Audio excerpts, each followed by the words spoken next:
여러분 반갑습니다. 농산물 유통론을 강의하는 윤희복입니다. 이 농산물 유통론은요, 이 도입하는 동기라든가, 그 다음에 이제 공부하는 요령이라든가, 기타 이런 자세한 것을 간단하게 여러분들에게 설명을 드리고, 그 다음에 수업을 진행하겠습니다. 농산물 유통론이라는 이 과목 자체가 우리가 이 농산물 품질 관리사 과목에 들어와 있죠. 그럼 우리가 보통 이제 줄여가지고 농품사라고 이렇게 이제 표현을 하죠. 농산물 품질 관리사다. 그래서 이제 농품사 이렇게 표현하죠. 그럼 이 농품사 제도는요, 원래 들어오게 된 건 우리나라가 이제 WTO가 탄생하죠. 세계 무역기구가 탄생하고 난 이후에 우리나라의 외국 농산물이라든가 이와 같은 모든 상품이 이제 자유무역 지향으로 바뀌게 되죠. 그래서 이제 보호무역 장벽이 무너지고 자유무역으로 바뀌는 과정에서 우리나라 농산물을 외국에 수출도 많이 하겠지만 반대로 외국의 농산물이 우리나라로 이렇게 들어오는 이런 문제도 발생합니다. 특히 이제 요즘도 많은 문제되고 있는 것 중에 하나가 바로 원산지 표시 위반이라든가 그래서 외국의 농산물을 우리나라 국내산으로 이렇게 변조한다든가 이런 문제가 많이 발생하고 있습니다. 그래서 이런 농산물 품질에 대한 것을 관리할 수 있는 어떤 적당한 자격증이 필요하지 않겠나 이렇게 해서 우리가 이 제도가 들어오게 되었고 그 다음에 이렇게 여러분들이 이제 10회까지 이렇게 오랫동안 시험을 쳐왔습니다. 그런데 우리가 이 과목에서 우리가 시험에서 보통 이제 1차 시험과 뭐가 있느냐 하면 2차 시험이 있죠. 그럼 여기서 우리가 보통 이제 공부하시는 분들은 첫째 1차 시험이 돼야 됩니다. 그 1차 시험이 안 되면 사실상 2차 시험은 응시 자격이 없기 때문이죠. 그래서 보통 우리가 이제 1차 시험은요, 우리가 이 1차, 2차를 동시에 그 국가 자격증 중에서 동시에 같은 날 치는 과목도 있어요. 그런데 이제 이 농품사는 구별되어 있죠. 보통 1차 시험은 이제 5월 달에 보통 시험을 칩니다. 5월 달 매년. 그 다음에 2차 시험은 보통 이제 8월 달에 시험을 치죠. 그럼 이렇게 치기 때문에 1차 시험에 합격을 하시면은, 그 다음에 뭐 할 수 있느냐 하면은, 2차 시험을 준비할 수 있는 기간이 조금 주어져 있습니다. 그래서, 공부하시는 분들은요, 일단 1차 시험에 먼저 치중을 하시면 됩니다. 1차 시험에 합격하시고 난 다음에 2차 시험을 준비할 수 있는 기간이 있기 때문입니다. 두 번째 뭐냐면은, 1차 시험 과목 중에서 2차 시험과 연계되는 과목들이 이제, 우리가 4과목 중에서 3과목은 사실상 2차 시험과 같은 과목입니다. 단 이제 차이점입니다. 객관식이냐, 그 다음에 우리가 서술형이라든가 단답형이라든가 이런 주관식이냐 하는 이런 차이만 있다는 뜻입니다, 이게. 그래서 이렇기 때문에 먼저 우리 1차 시험에서 과목이 이제 4과목이 있죠. 가장 기본이 우리가 이제 뭐냐면 우리가 이 법령이라 하는 게 있어요, 법령. 그 다음에 두 번째 뭐가 있느냐 하면은 우리가 유통론이라 하는 게 있죠. 유통론. 그 다음에 여러분들이 뭐냐면은 우리가 이게 기본적으로 이제 농산물과 관계되는 수확국 품질 관련하고 그 다음에 여러분들이 재배학이라든가 이런 관련된 이런 과목으로 이제 구성이 되어 있습니다. 그럼 여기서 우리가 이 원예 작물학이라든가 수확국 품질 관리론 그래서 요 두 가지가 연계되고 그 다음에 유통론하고 그 다음에 법령하고는 그렇게 연관되지 않지만 조금은 연결됩니다. 이게. 그러나 이거는 사실상 별개의 과목이죠. 그래서 우리가 기본적으로 이 원예 작물학하고 그다음 수확국 품질 관리론하고는 농산물의 생산과 관련되는 것이고 생산과 그다음에 요 법령하고 유통론은 뭐냐면은 이제 생산이 아니고 생산 이후에 나타나는 것을 관리를 어떻게 할 것이냐 하는 것을 주로 다룬다고 보시면 됩니다. 그다음에 요 유통론하고 그다음에 법령 중에서 이 유통론이죠. 그러면 여러분들이 이 4과목의 공부하는 방법 중에서 실제로 우리가 이 수험생들의 입장에서는 뭐냐면은 4과목이 다 쉬운 사람도 있겠지만 대다수는요 거의 자격증 시험 준비하시는 분들은 4과목 중에서 우리가 예를 들어주고 보세요. 우리가 이 원예 작물학이라든가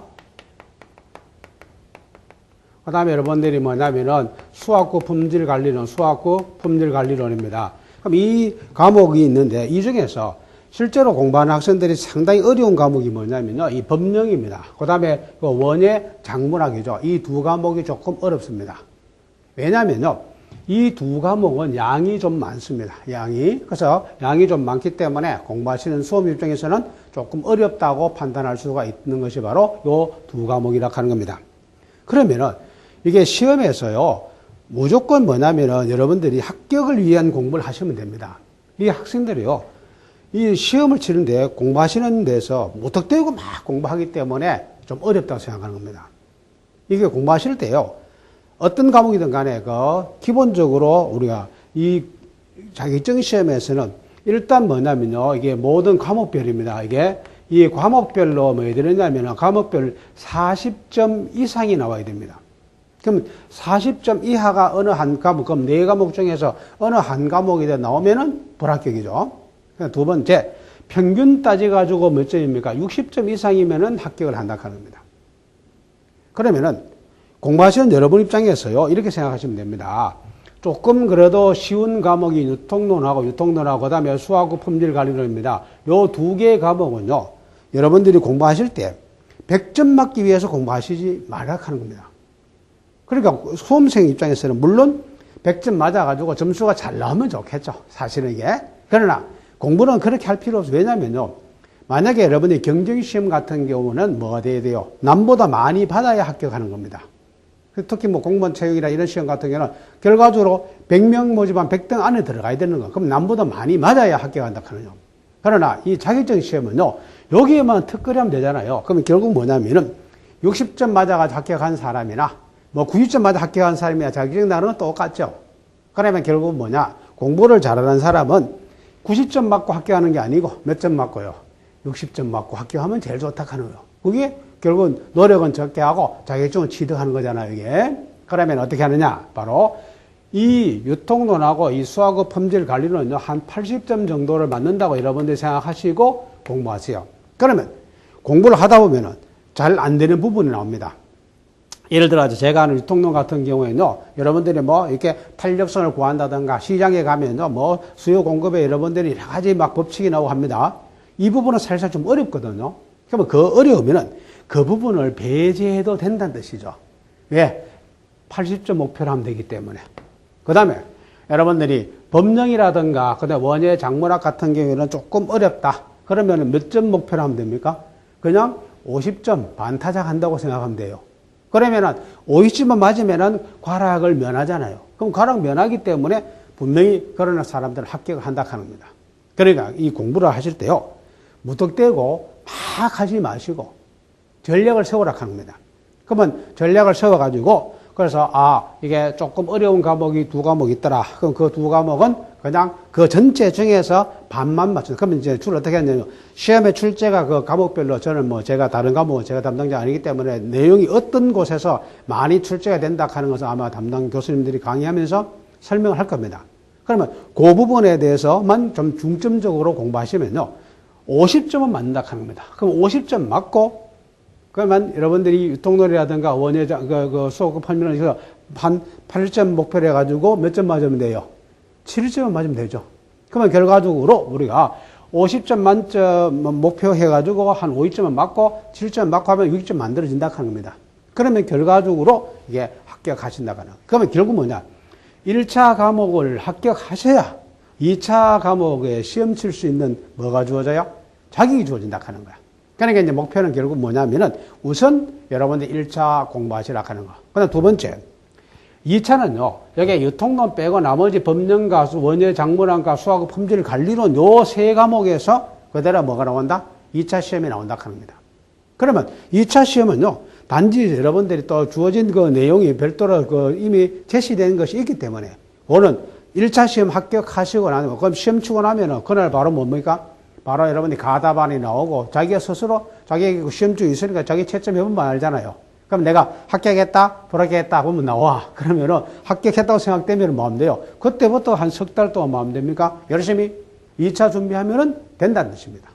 그래서 이게 공부하실 때 여러분들이 어렵다 하지 마시고, 그래서 제가 이 농품사를 강의하면서요, 느낀 게 뭐냐면은 제가 가끔 시험 칠 때 이제 시험장에 가봅니다. 시험장에 가보면요, 실제로 이제 저를 이제 뭐 동영상 보고 공부하신 분들도 있고, 이렇게 실강 강의 들으신 분도 있고 해가지고, 이제 가끔 알아보는 사람이 있어요. 그래, 뭐 대충 물어보면요, 공부를 거의 안 하고 온다 하는 거예요.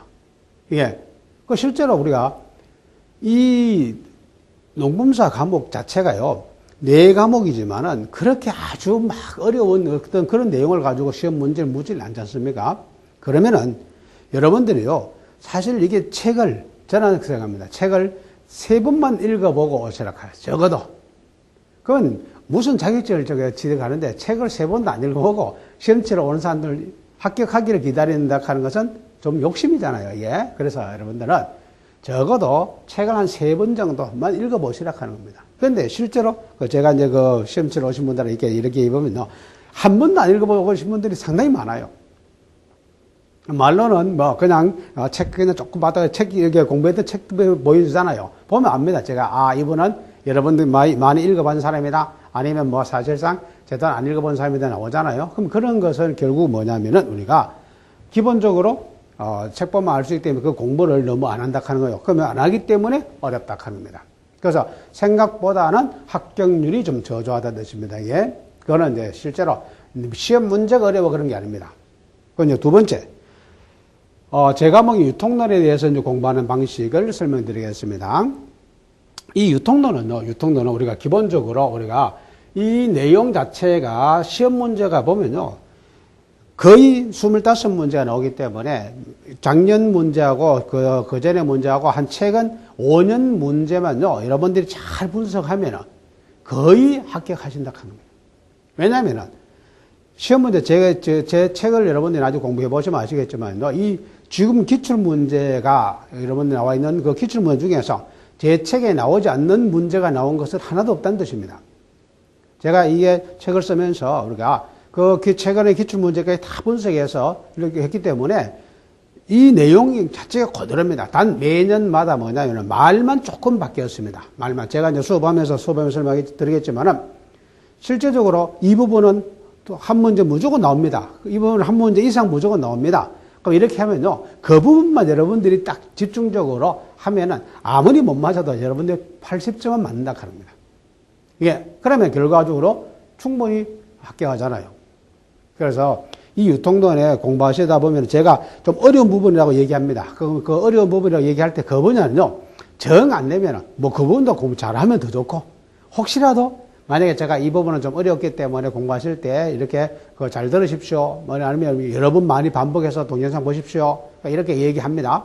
그렇게 얘기하면은 그 부분에 대해서 여러분들이 좀 더 집중하시고, 그럼 그 부분만 하면은 나머지는요, 사실 우리가 기본적으로 뭐 이게 우리 생활에서 충분히 응용할 수 있는 그런 문제들이 많습니다. 이 유통론은 왜냐하면 우리가 살아가는 과정에서 뭐 하다못해 여러분들이 뭐 시장에 가서 물건 사고 파는 것을 생각하면은 그 유통이지 않습니까? 이게? 그래서 그렇게 생각하시고 공부를 좀 하시라 하는 겁니다. 이게.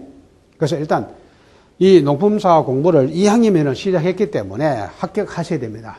그럼 합격하시려고 하면은 제 수업을 여러분들이 들으실 때 좀 이렇게 제가 이 부분은 중요한 부분에 이렇게 공부하세요. 이 부분은 이렇게 하세요. 이렇게 얘기하면 그 부분을 좀 이렇게 집중적으로 좀 해주기 바랍니다. 예.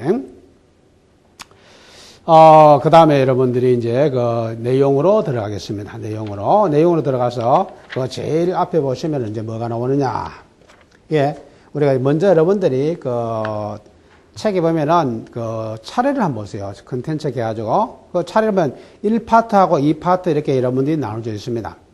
우리가 이제 1파트는 주로 농산물 기초, 그 다음에 유통의 유통기구, 그 다음에 유통정보라든가 공동판매, 그 다음에 2파트에서 주로 여러분들이 뭐냐면은 시장이라든가 무역이라든가 정책이라든가 이런 파트가 나와 있습니다. 예. 그럼 여기서 주로 시험 문제에서는요, 1파트에서 반 정도 나오고 2파트에서 반 정도 나온다고 보시면 됩니다. 예. 그 다음에 이제 제가 수업하다가 이제 무역 파트가 들어갑니다. 실제로 우리가 이게 농산물도 무역에서는 많이 이루어지고 있습니다. 그러나 공산품만큼 활발하게 이루어지지는 않고 있지 않습니까? 그래서 아직까지 우리가 이 농산물 파트는요, 무역의 파트에서는 지금까지 문제는 한 문제밖에 출제가 안 됐습니다. 10회까지 여러분들이 출제하는 과정에서. 그렇기 때문에 우리가 기본적으로 11회까지 봤죠. 그때까지 나온 것 중에서 실제로 우리가 문제가 무역 파트는 한 문제밖에 안 나왔기 때문에 제가 이제 이 파트는 아예 공부하실 때 별로 공부하지 마시고 배제하세요 얘기합니다. 이게. 그래서 그런 파트를 빼고 나면요, 실제로 공부할 분야가 그렇게 많지는 않습니다. 않기 때문에 제가 하여튼 여러분들에게 설명하는 파트만 가지고 열심히 공부하시기 바랍니다. 그러면은 이제 내용으로 들어갑니다. 그래서 농산물 유통의 기초라 해가지고 이제 농산물 유통이다. 그럼 여기서 우리가 보세요. 기본적으로 우리가 농산물에서 유통이라는 말 자체가 뭐냐? 유통. 유통이라는 것은요, 기본적으로 이렇게 생각하시면 됩니다. 생산자죠. 그럼 어떤 상품이 있으면은 이 상품의 생산자로부터 최종 누굽니까? 최종 우리가 이제 소비자죠. 이 소비자입니다. 이 생산자와 소비자를 연결해 주는 것을 가지고 우리가 보통 뭐라고 설명한다? 유통이라고 이렇게 설명합니다. 그러면 결국 우리가 보세요. 농산물 유통이라는 것은 결국 뭐냐면 농산물을 생산한 농민이죠. 농업인이죠. 그러면 이제 농산물을 생산한 농업인으로부터 시작해가지고 최종 우리가 소비자입니다. 그럼 최종 이제 소비자는 두 종류가 있어요. 우리가 이제 가게와 같은 경우는 이제 가게 소비자는 이제 그야말로 최종 소비자지만 또 농산물을 가공을 하기 위해서 이 가공을 해서 이게 다른 물건을 만들기 위해서 농산물을 구입하는 경우도 있기 때문입니다. 그래서 이 최종 소비자라 하는 것은 가게 소비자도 있지만은 우리가 유통을 만드는 그런 생산 산업 우리가 소비자도 있습니다. 그래서 우리가 이게는 소비자는 가게 소비자, 그 다음에 산업 소비자 이렇게 설명합니다. 그래서 가게 소비자나 산업 소비자까지 연결되는 그 망을 가지고 우리가 보통 뭐를 얘기한다? 유통이라고 이렇게 설명한다 하는 겁니다, 이게. 그래서 이제 우리가 보통 그 유통에서 그 3번에 한번 보세요. 유통이나 생산자로부터 최종 소비자 또는 산업 사용자에게로 상품과 용역이 이동하는 과정에 포함되는 모든 경제활동으로 이는 경제의 특정 유형을 초월하는 개념이며 이익을 전제로 한 사업만을 의미하는 것은 아니다. 그러면 결국 우리가 뭐냐 이겁니다. 이게 생산자로부터 최종 소비자인 가게라든가 산업 소비자로 이게 물건이 이동되는 과정에서 일어나는 이 과정에서 일어나는 모든 경제활동은 뭐가 된다? 여기 유통이 된다. 모든 경제활동이. 그 다음 두 번째 뭐냐면은 이 유통이라 해가지고 꼭 이익만 남는 것이 아닙니다. 이게. 그럼 여러분 예를 들어 이런 경우죠. 만약에 내가 집에서 텃밭에서 상추를 심었어요. 상추를 심어가지고 이웃에 나눠줬단 말입니다. 그럼 이웃에 나눠줬는데 그걸 내가 무료로 그냥 이렇게 줬어요. 그러면 여기서는 이익은 필요 없지 않습니까? 이게. 그러면 이제 이웃집에서 그 상추를 받아가지고 가족들하고 삼겹살 구워가지고 쌈 싸 먹었다. 그러면 결국 소비를 했다 하는 겁니다. 그러면 여기는 꼭 뭐가 들어간 건 아니다 하는 거예요. 그 이익과 관련되는 건 아니다 하는. 물론 유통 과정에서 유통 이윤이라 하는 게 나와야 됩니다. 물론 그렇지만은 꼭 이익만을 가지고 얘기하는 것은 아니다. 이렇게 이해하시면 됩니다. 그다음 또 하나가 이제 뭐냐면은 이 유통이라는 것은요. 이제 기본적으로 제가 그 기본적인 개념을 여기에서 이렇게 얘기했습니다. 그런데 사실은요. 이게 또 더 넓게 보면요. 이게 생산하기 이전의 유통도 있어요. 그다음 두 번째. 최종 소비자에게 가서 그 이후에도 우리가 유통이라 하는 게 사실상 있다 합니다. 그래서 우리가 더 넓게 설명하면요. 생산하기 전에 바로 농업인이 생산자에게 앞으로 전망이 어떤 상품, 예를 들어 내가 이 배추를 심을 것이냐, 무를 심을 것이냐 하는 결정이 됩니다. 그때 그 생산하기 전에 관련된 정보, 그건 쉽게 말해서 전국에 배추 식재 면적이 얼마 정도 된다 하는가, 그 다음 배추 소비가 1년에 몇 톤 정도 된다 하는가, 이와 같은 정보를 통해 가지고, 배추가 유리할 것이다, 무가 유리할 것이다, 이렇게 결정하는 겁니다. 그러면 우리 쉽게 말해서 생산 전에도 유통과 이미 관련될 수도 있다는 뜻이죠. 그런 충분한 좋은 정보를 갖고 있기 때문에 두 번째 뭐냐면은, 여기 유통도 있지만은 판매 후에도 유통이 있어요. 예를 들어 가지고 보세요. 내가 만약에 여러분들 어떤 유기농 어떤 상품을 만드는 생산자입니다. 그러면 생산자가 내 단골 고객이 정해져 있어요. 그럼 단골 고객들이 매년 그 물건을 주문해 갑니다.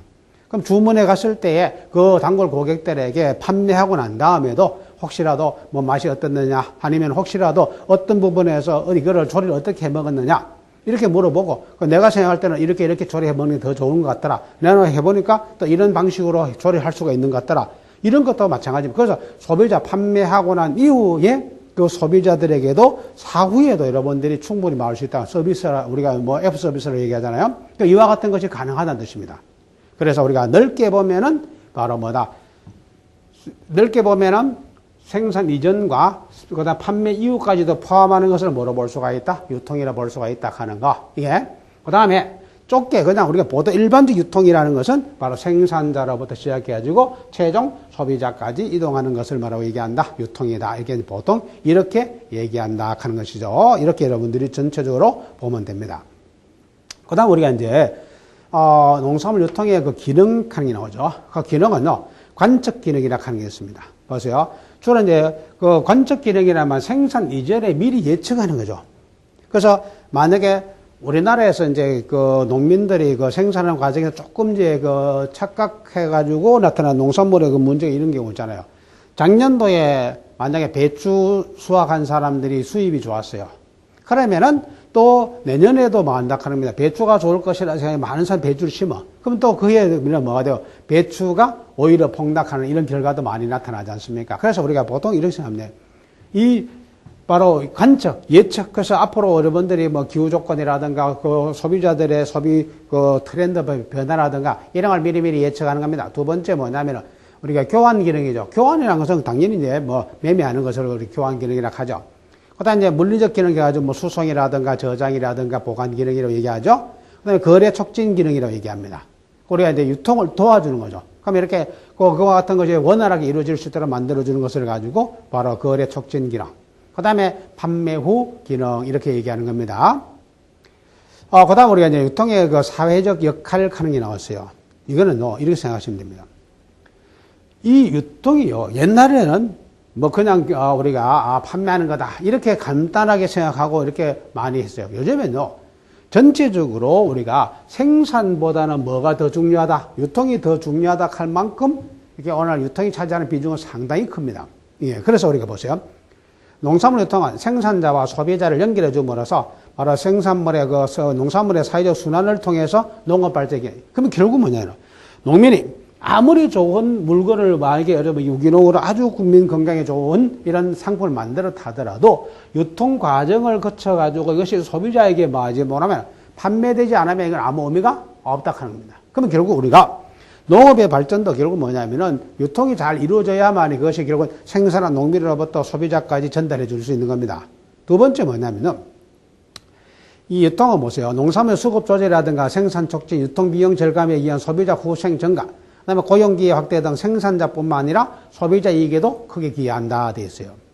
그러면 결국 뭐냐면은 이 유통이 원활하게 이루어지는 생산자도 소비자도 다 이익을 준다 하는. 그러니까 결국 모든 경제 주체들에게 뭐 준다 하는 거예요? 이익을 준다. 이렇게 생각하시면 됩니다. 그 다음 우리가 뭐냐면은 농업 부분하고 비농업 부분의 균형 발전할 수 있다 하는 거예요. 그럼 결국 우리가 뭐냐면은 이 유통이 잘 이루어져야만이, 그래서 우리가 농업이라 하는 것이요. 결국은 농산물을 생산하기 위해서는 결국 뭡니까? 그 비농업 분야하고 연결될 수밖에 없어요. 예를 들어 시골에서 만약에 농사 짓는다 하면 농기계도 구입해야 됩니다. 이게 또 여러분 비닐도 사야 되죠. 그 다음에 비료도 사야 된다든가, 퇴비도 사야 된다, 이렇게 여러 가지, 결국 우리가 농업과, 농민이 농사 짓는 그 생산하는 그 농산물만 아니고, 비농업 분야하고 연계되어 있다는 뜻이죠, 이게. 또 하나가 여러분들이 거기에 보시면, 우리가 4번에 보세요. 농산물 유통은 경제 발전에 중요한 역할을 한다. 즉, 비농업 종사자가 증가하면 농산물 유통량이 증가하게 된다. 이를 위해서 장거리 수송에 따른 수송 방법, 가공 기술, 저장 기술 등의 개선을 위한 노력과 새로운 유통 경로가 개발되며 이런 지속적인 경제 발전과 연결된다 돼 있죠. 이게 무슨 얘기냐면요. 우리가 결국 뭐냐면요. 이게 생산자하고 소비자가 단순히 연결해주는 이런 개념만 얘기하는 것이 아니라 그럽니다. 우리나라도 보세요. 그 농업에 종사하는 인구는 점점 줄고 있지 않습니까? 이게. 그러면 결국은 줄고 있다는 말은 다른 비농업 인구가 늘어난다는 뜻입니다. 그러면 비농업 인구지만 그들도 뭐는 소비해야 돼요? 농산물은 소비해야 된다 하는 거예요. 그럼 결과적으로 적은 그 농민 수가 줄어든다는 것은 농민 수가 차지하는 비중이 적다. 그 작은 그 사람들에게 결과적으로 옛날에 농사 짓는 사람들은 자급자족도 많이 했지 않습니까? 그러면 비농업 인구에 종사하는 사람이 많다는 말은 그만큼 유통량도 늘어난다. 그럼 농산물 유통은 증가한다, 감소한다? 증가한다, 갈수록. 그러면 증가한다 하는 것은 그만큼 보세요. 그것을 최소한도 뭐 해야 됩니까? 그 수송해야 되고, 그 다음 이것을 저장이나 가공이라든가 이와 같은 걸 해야 된다는 뜻입니다. 그러면 그만큼 뭐가 한다는 뜻이요. 그와 같은 그 부분의 발전을 이룩하는, 이게 바로 경제 성장이잖아요. 경제 발전과 직결된다 하는 겁니다. 그래서 우리가 결국 농업 부분의 성장이 다른 부분의 성장도 연결돼요. 그래서 특히 이제 우리나라 같은 경우는 특히 어제 여러분들이 그 유기농업이라든가 이런 쪽에서 계속 성장하고 있지 않습니까? 성장하고 있기 때문에 그만큼 유통량이 늘고, 유통량이 는다는 말은 결국은 그만큼 GDP, 경제 성장이 많다 하는 거요. 크게 기여를 한다. 이렇게 생각하시면 됩니다. 그 다음에 이제 우리가 그 농산물 유통의 특성과 극복 방안 하는 게 나옵니다. 여기서 농산물 유통의 특성에서 뭐 첫째 계절적 편제성이라 하는 게 나오죠. 이거는요, 뭐 글자대로 우리나라에서는 이 그 계절입니다.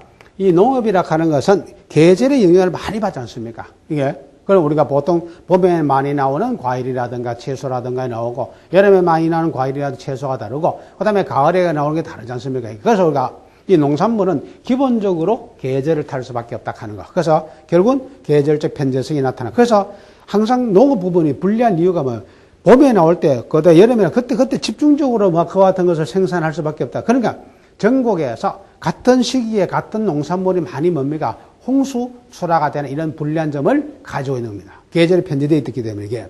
따라서 이제 문제는 뭐냐면은 이게 생산은 계절적으로 편제되어 있지만 소비는 뭐하다 하는 거요? 1년 연중이라 하는 거예요. 그러니까 예를 들어가지고 수박을 겨울에 먹을 줄 몰라서 못 먹는 건 아니잖아요. 겨울에도 생산하면 먹을 수 있다 하는 겁니다. 그러니까 아무래도 결국은 여름철에 뭐한다 하는 거야? 집중 쏟아진다 하는 겁니다. 그래서 우리가 바로 여러 가지 불리한 점을 가지고 있죠. 두 번째 보시면 우리가 바로 부피와 중량성 하는 부분이 나옵니다.